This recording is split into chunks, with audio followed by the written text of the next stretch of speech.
बच्चों, let us read this given question.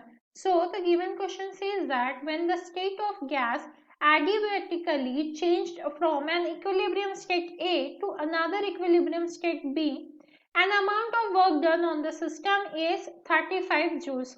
If the gas is taken from the state A to B via process in which the net heat absorbed by the system is 12 calorie, then the net work done by the system is, और हमें यहाँ पे conversion factor दिया that is 1 calorie is equals to 4.19 joules.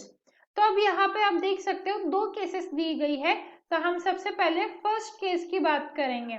अब first case के हिसाब से यहाँ पे क्या हो रहा है, जो चेंज हो रहा है वो एडियाबैटिक चेंज है, राइट. फर्स्ट केस के हिसाब से चेंजेस क्या है, एडियाबैटिक है.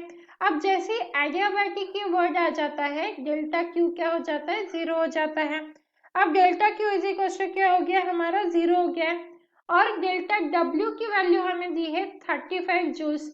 जब एडियाबैटिक प्रोसेस हो रही है तो हमारा डेल्टा डब्ल्यू क्या हो जाता है, नेगेटिव, इसीलिए आ जाएगा -35 जूल्स. क्यों, क्योंकि डेल्टा क्यू की वैल्यू जीरो है. तो अब अगर देखिए फर्स्ट लॉ ऑफ थर्मोडायनामिक्स क्या कहता है, फर्स्ट लॉ ऑफ थर्मोडायनामिक्स के हिसाब से delta Q is equal to होता है हमारा delta U plus delta W, पर डेल्टा क्यू खुद क्या है, जीरो है.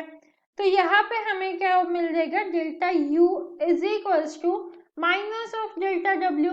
अब ये माइनस और डेल्टा डब्ल्यू की वैल्यू पुट करेंगे तो -35 जूल्स, मतलब कितना आ गया हमारे पास, 35 जूल्स. ये किसकी वैल्यू आई है हमारे पास, change in internal energy, delta U की वैल्यू आई है.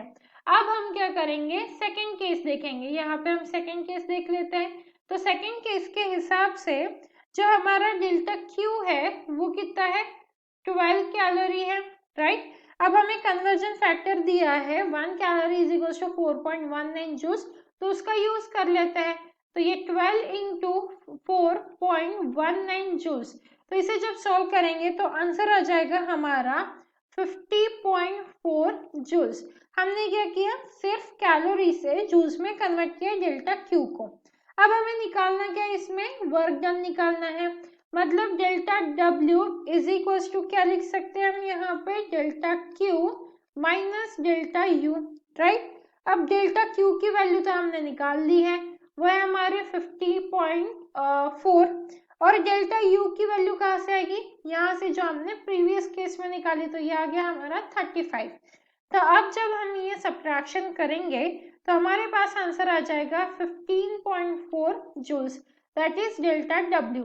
तो आप अगर ऑप्शंस देखोगे तो जो हमारा ऑप्शन बी है वो परफेक्टली मैच है, right. So this is the final answer and I hope you understood it well.